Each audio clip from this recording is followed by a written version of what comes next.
یا ایھا الذین آمنوا صلوا علیہ وسلموا تسلیما اللہم صل علی سیدنا و مولانا محمد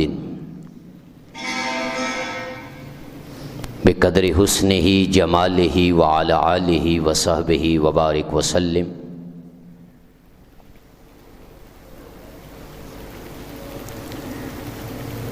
نہایت واجب القدر میرے بزرگوں، دوستوں، نوجوانوں، عزیز طلباء، السلام علیکم ورحمۃ اللہ وبرکاتہ۔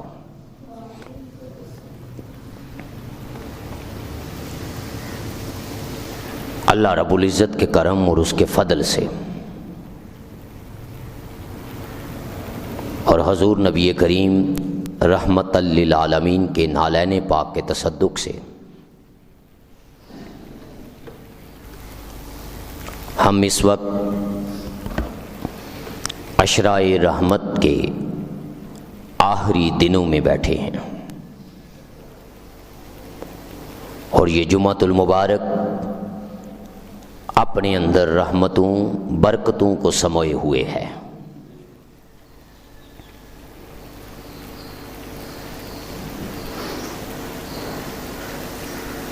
اور ہم نے رجوع کرنی ہے ارجعی الی ربک، اپنے رب کی طرف۔ اس نے کہا لوٹ آ،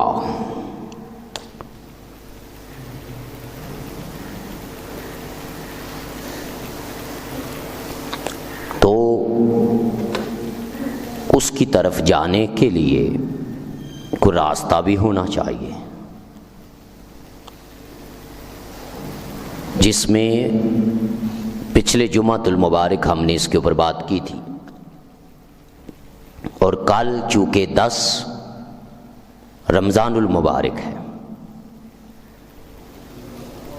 تو 10 رمضان المبارک وہ ہستی جو اسلام کی سب سے بڑی محسنہ ہیں، یعنی محسن اعظم،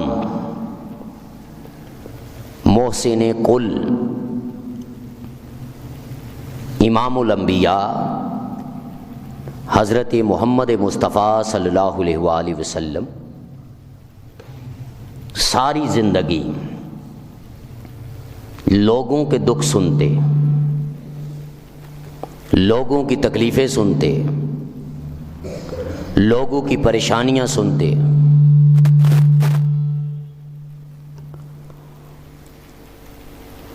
لوگوں کے دکھوں کا مداوع کرتے، مگر ایک ایسی ہستی تھی جو حضور کے دکھ کا مداوع کرتی، جو حضور کو تسلی دیتی۔ حضور کائنات والوں کے لیے محسن تھے، حضرت ختیجۃ الکبریٰ حضور کے لیے محسنہ تھی۔ بیٹا یہ سارا ایکو وغیرہ بند کر دی۔ حضور کے لیے محسنہ تھی،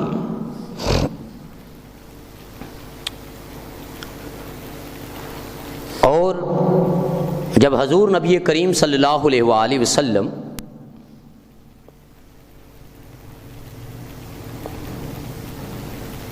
نے اعلان فرمایا نبوت کا اور لوگوں کو اپنے مقصد حیات بتایا کہ مجھے کس لیے بھیجا گیا ہے، تو اس وقت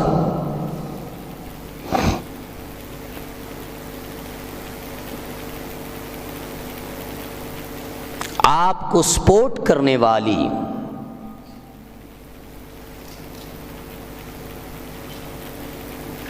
وہ آپ کی زوجہ حضرت ختیجہ تھی، مگر یاد رکھیں جس کی زندگی کا جتنا عظیم مقصد ہوتا ہے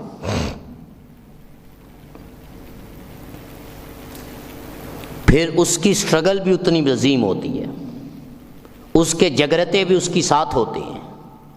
اس کی موومنٹ بھی اس کی مقصد کے حصول کے لیے ہوتی ہے۔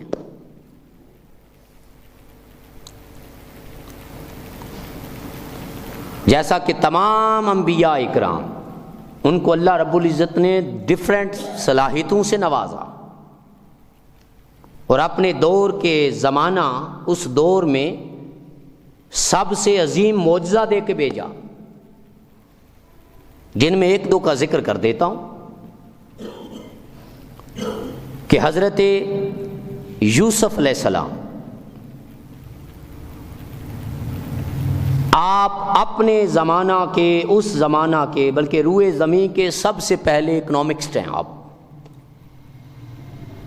ماہر اقتصادیات، ماہر مالیات، معیشت دان، سب سے پہلے معیشت دان وہ حضرت یوسف علیہ السلام ہے،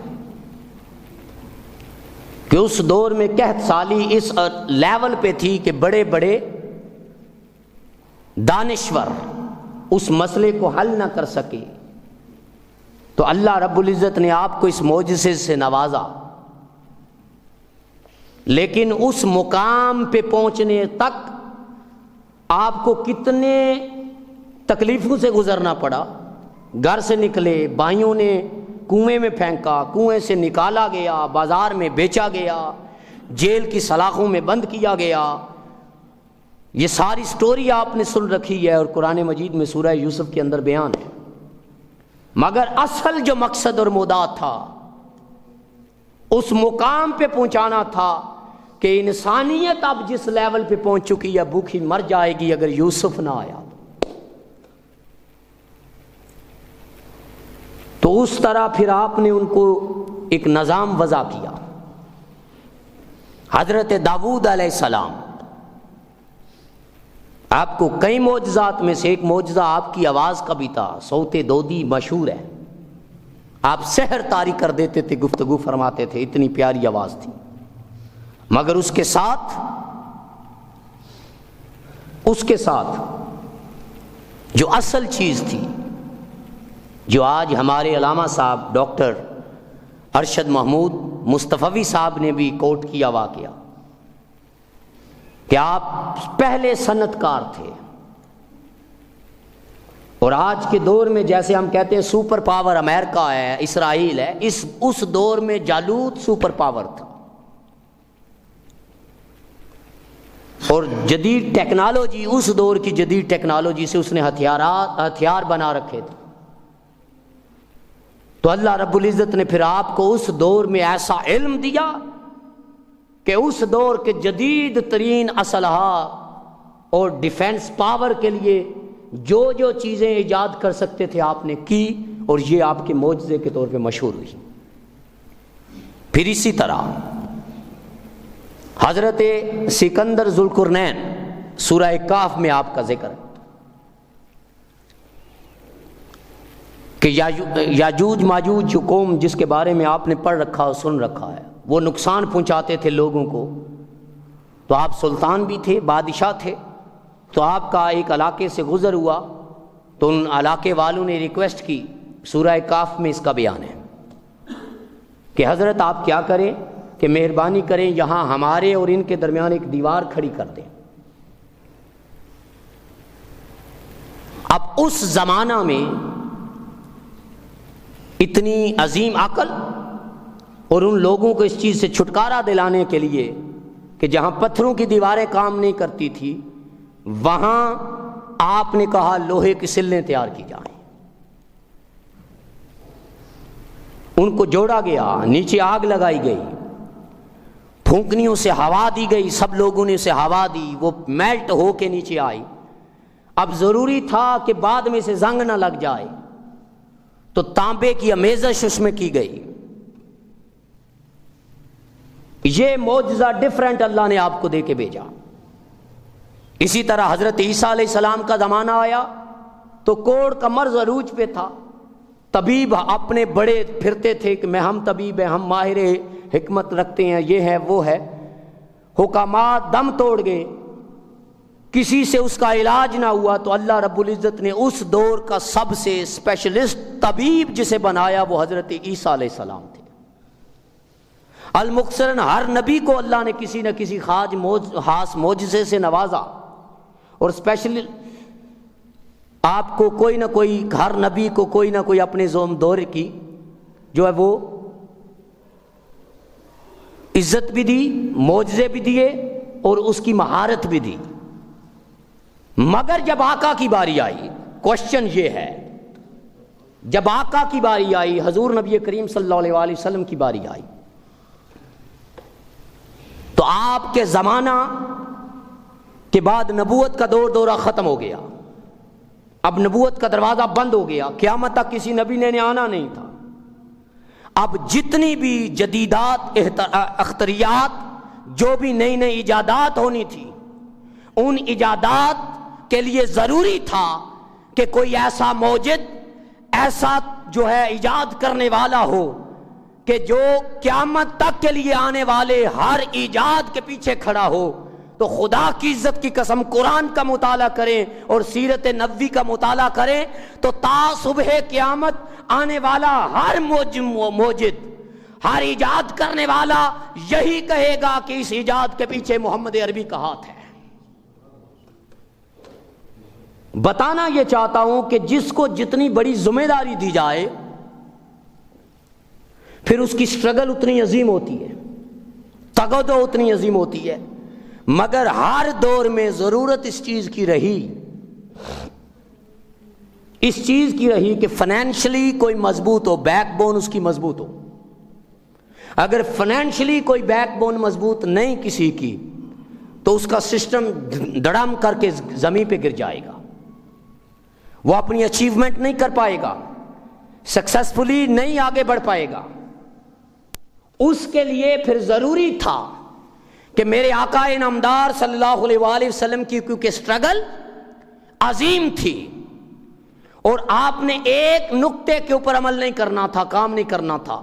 بلکہ قیامت تک کے لیے سائنس ہر دور میں جہاں رخ جائے وہاں محمد عربی کا علم شروع ہوتا ہے۔ اس کے لیے ضروری تھا کہ فائنینشلی طور پہ بھی مضبوط ہوں۔ تو حضور کی عمر مبارک کتنی تھی جب آپ کی شادی ہوئی؟ 25 سال۔ اس دور میں اللہ رب العزت نے فرمایا وَوَجَدَكَ عَائِلًا فَأَغْنَىٰ، ہم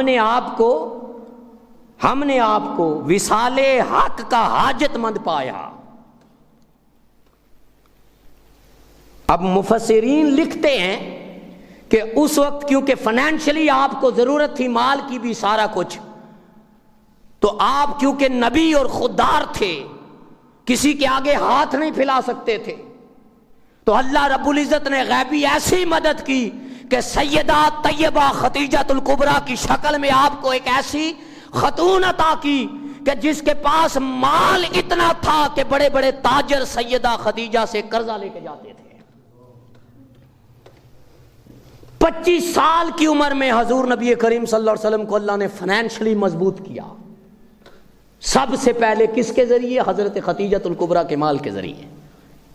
اور اس آیہ مبارکہ کی تفسیر جب محدثین کرتے ہیں تو فرماتے ہیں کہ حضور کو حاجت تو کسی چیز کی نہیں تھی،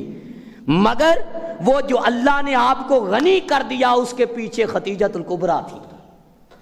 یعنی یہ حضرت خدیجہ الکبریٰ کی شان میں آیت آئی۔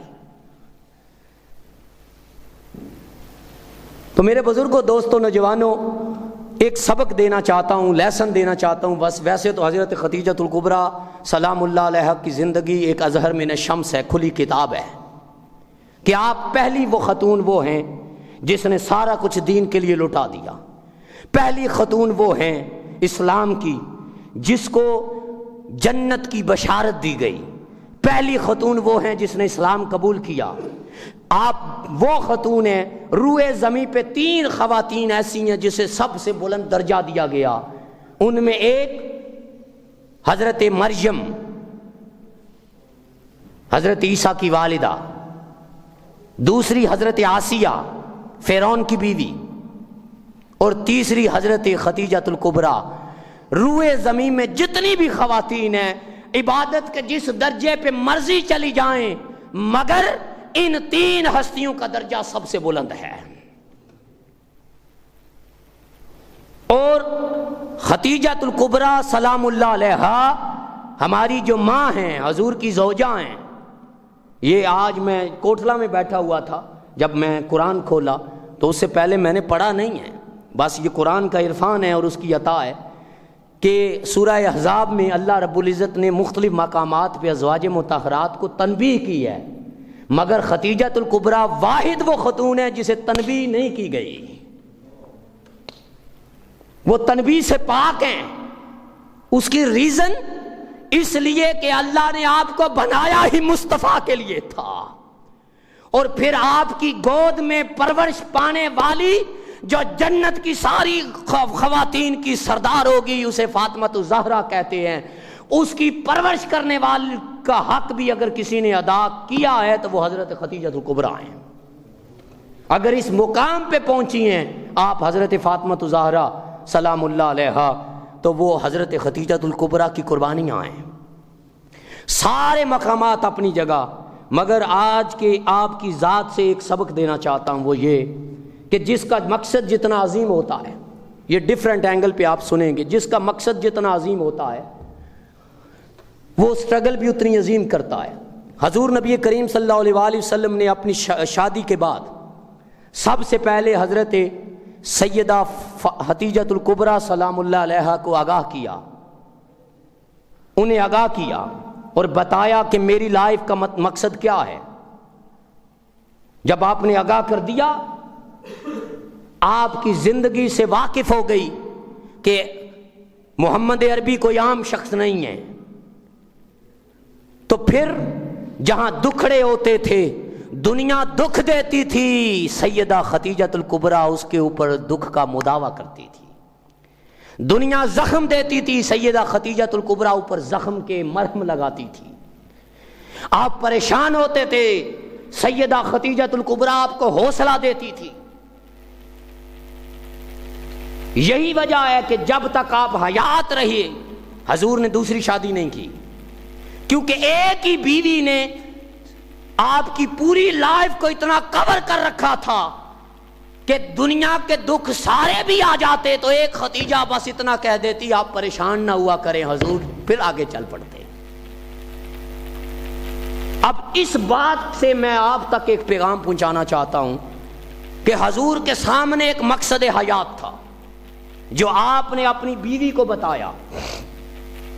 ہم 60 70 سال 80 سال 40 سال 50 سال عمر کو بتا چکے، ہم میں سے کبھی کسی نے غور کیا ہے کہ ہمارا مقصد حیات کیا ہے؟ اگر کوشچن کیا جائے، are you now about values of your creation, کہ آپ کی تخلیق کا مقصد کیا ہے، آپ کو کیوں پیدا کیا گیا، اس کی ویلیوز کیا ہیں، تو جواب نتھنگ میں آئے گا کہ ہانوں نہیں پتا۔ آپ کی جگہ کوئی درخت بھی ہو سکتا تھا، کوئی جانور ہو سکتا تھا،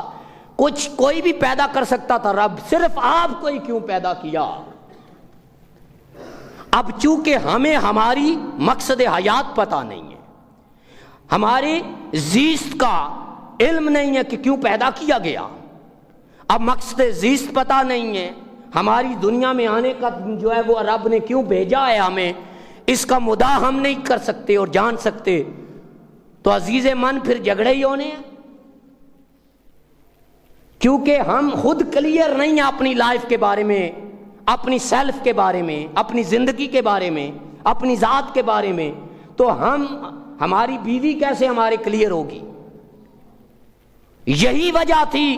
کہ حضور نبی کریم صلی اللہ علیہ وسلم نے اپنی پوری لائف کھول کر خدیجۃ الکبریٰ کو بتائی تھی، دیکھو میں نے جنگیں بھی کرنی ہیں، میں نے لوگوں سے لڑائیاں بھی لڑنی ہیں، میں نے یہ کام بھی کرنا ہے، میں نے یہ معاملات بھی کرنے ہیں۔ تو انہوں نے کہا آپ پریشان نہ ہوں، آپ کا کام سٹرگل کرنا ہے، میں پیچھے انشاءاللہ آپ کے لیے سپورٹ اور آپ کا سہارا بن کے رہوں گی۔ مگر آج ہم نے کیا اپنی وائف کو یہ بتایا ہے کہ میری زندگی کا مقصد کیا ہے، مجھے کیوں پیدا کیا گیا؟ کیونکہ سانو آپ کو پتا کو نہیں کیوں پیدا کیتا گیا، بس کھا رہے ہیں، ڈکار رہے ہیں اور زندگی گزار رہے ہیں۔ بچے پال رہے ہیں، بچے تو جانور بھی پالتے ہیں، مگر کوشچن یہ ہے کہ ہمیں کیوں پیدا کیا گیا ہے؟ اس مقصد کی طرف اگر ہم کلیئر ہوں گے اور کلیئرٹی ہوگی ہمیں بالکل، تو ہمارے گھر میں ایک لمحہ بھی لڑائی نہیں ہوگی۔ یہی وجہ ہے کہ ساری زندگی دیکھیں، مکہ کی سب سے بڑی امیر ترین خاتون ہے، مگر مصطفیٰ کی خاطر 3 سال تک شیب ابی طالب کی گھاٹی میں پتے کھا کے گزارا کر رہی ہے، کیونکہ انہیں پتا چل گیا تھا کہ میرے خاوند کی زندگی کا مقصد کیا ہے۔ ہمیں خود پتا نہیں، ہماری بیویوں کو کیا پتا ہوگا؟ وہ جھگڑیں گی نا، لیٹ کیوں آتا ہے، کس وجہ سے دیر سے آتا ہے، کیوں دیر سے آتا ہے؟ کیونکہ ہم نے کلیئر نہیں کیا ہوا۔ مقصد صرف اتنا ہے، دیہڑی لگائی، بچوں کے لیے پیسے مل گئے، بس ٹھیک ہے، دیٹس آل۔ مرنے کے بعد پوچھا جائے بے کیا کیا ہے؟ اور یاد رکھیں، میں پورے وثوق کے ساتھ یہ کہہ رہا ہوں کہ اللہ آپ سے نماز کے بارے میں سوال کرے یا نہ کرے، مگر یہ ضرور پوچھے گا تجھے جس مقصد کے لیے پیدا کیا تھا وہ پورا کر کے آیا یا نہیں۔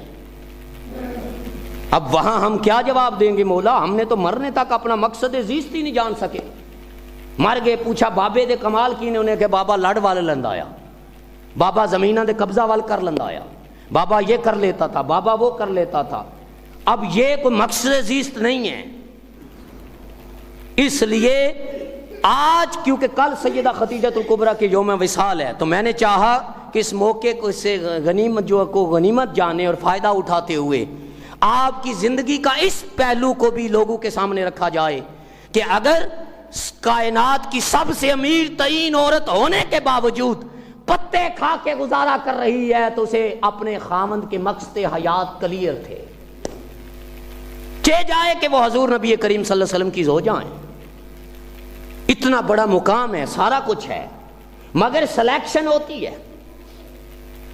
اور بندہ مخلص ہو جائے تو خدا خود راہ ہموار کرتا ہے، غیب سے مدد بھیجتا ہے۔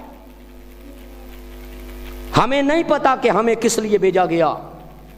مگر اس مقصد کو پانے کے لیے کچھ خود بھی غور کرنا ہوگا۔ ایسے ہی حضرت علی نے نہیں فرما دیا تھا من عرف نفسہ فقد عرف ربہ، جس نے خود کو پہچان لیا اس نے رب کو پہچان لیا۔ یہ بہت بڑا سبجیکٹ ہے، مگر ہم بلا سکتے ہیں، پیغام دے سکتے ہیں اور جھنجھوڑ سکتے ہیں کہ بابا یہ مقصد زیست بھی ہونا چاہیے، کچھ جاننا چاہیے کہ مجھے کیوں پیدا کیا۔ اپنی اولاد کی مقصد زیست کو بہتر کریں، ان کو کچھ بہتر بنائیں، اسی ضمن میں کہ آپ کو اگر نہیں پتا کہ آپ کا مقصد حیات کیا ہے تو آپ کو ڈائریکشن دکھانے کے لیے تحریک منہاج القرآن ہر سال رمضان المبارک کی خوبصورت ساعتوں میں جس وقت دنیا روزہ رکھ کے سو جاتی ہے، آپ کے لیے علمی دسترخوان بچھا کے بیٹھ جاتی ہے، قرآن کا عرفان دینے کے لیے اہتمام کرتی ہے کہ آؤ لوگوں، اگر تمہیں نہیں پتا کہ تمہیں کس لیے پیدا کیا گیا، ہم تمہیں بتاتے ہیں، اپنی ڈائریکشن سیدھی کر لو۔ اسی ضمن میں آج تو دن گزر گیا، آج کا خطاب ہو گیا، مگر پیچھے 4 خطاب باقی ہیں۔ کل کا جو خطاب ہے اس کا ٹائٹل حضور کے اخلاق حسنہ سے ہے۔ راول مارکی میں ہر روز ایک نئے موضوع کے ساتھ نئے خطیب نئے ٹائٹل کے ساتھ آتے ہیں،